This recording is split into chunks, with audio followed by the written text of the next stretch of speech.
Hello friends, welcome to bliss cinemas. இந்த weekend பார்த்தீங்கன்னா கில்லி படம் தியேட்டர்ஸ்ல ரிலீஸ் ஆயிருக்கு. படம் வந்து மிகப்பெரிய வரவேற்பு அடைஞ்சிருக்கு. படம் எல்லா தியேட்டர்லயுமே ஹவுஸ்ஃபுல் ஷோஸ்ல கலெக்ஷன்ல அள்ளிக்கிட்டு இருக்கு. அதே மாதிரி ஒவ்வொரு தியேட்டர்லயும் பயங்கரமான ஒரு செலிப்ரேஷன் போயிட்டு இருக்கு. அடுத்து பார்த்தீங்கன்னா மே 1 அஜித்குமார் பர்த்டேக்காக பில்லா 2வும் மங்காத்தாவும் ரீரிலீஸ் பண்றதா சொல்லிக்கிட்டு இருக்காங்க. இந்த ரெண்டுத்துல எந்த படம் ரிலீஸ் ஆக போகுதுன்னு நமக்கு தெரியல, இல்ல ரெண்டுமே ரிலீஸ் ஆக போகுதான்னு தெரியல. இதுல மங்காத்தா பார்த்தீங்கன்னா ஒரு அல்டிமேட்டான படம்னே சொல்லலாம். பில்லா 2 ஓகேவா தான் இருக்கும். தக் லைஃப் படத்தோட ஷூட்டிங் இப்ப டெல்லியில போயிட்டு இருக்குது. கிட்டத்தட்ட இன்னும் ஒரு மாசம் ஷூட்டிங் அங்க பண்றாங்க. ரத்னம் படத்தோட ப்ரொமோஷன் போயிட்டு இருக்கு. இந்த வீக்கெண்ட் தியேட்டர்ஸ்ல ரத்னம் படம் ரிலீஸ் ஆக போகுது. ப்ரொமோஷன்ல பாத்தீங்கன்னா பிரியா பவானி சங்கர் கலந்துக்கவே இல்ல. என்ன பிரச்சனைன்னு நமக்கு தெரியல. ஹரியும் விஷாலும் தான் பயங்கரமா பேட்டி கொடுத்துட்டு இருக்காங்க.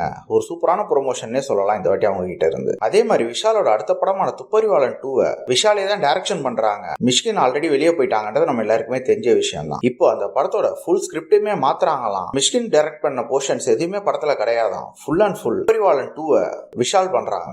நம்ம எல்லாருக்குமே தெரிஞ்ச விஷ்ணுவர்தன் ஆல்ரெடி அஜித்தை வச்சு பில்லா ஆரம்பம்னு மிகப்பெரிய ஹிட் படங்களை கொடுத்திருக்காங்க. அது மட்டும் இல்லாம இன்னும் நிறைய ஹிட் படங்களும் கொடுத்திருக்காங்க. அவங்க சல்மான் கானை வச்சு ஒரு படம் பண்ண போறதா இருந்தது ஹிந்தியில. இப்ப அந்த படம் டிராப் பண்ணிட்டதா சொல்லப்படுது. அடுத்து அதர்வாவோட தம்பி வச்சு ஒரு படமும் பண்ணி முடிச்சிட்டாங்க. இன்னைக்கு ஈவினிங் 6 மணிக்கு பாத்தீங்கன்னா தலைவர் 171 டைட்டில் டீசர் ரிலீஸ் ஆகுது. எல்லாருமே அது கண்டிப்பா வெயிட் பண்ணிக்கிட்டு இருப்பீங்க. யாரெல்லாம் வெயிட் பண்றீங்க அப்படின்றத கமெண்ட் செக்ஷன்ல சொல்லுங்க.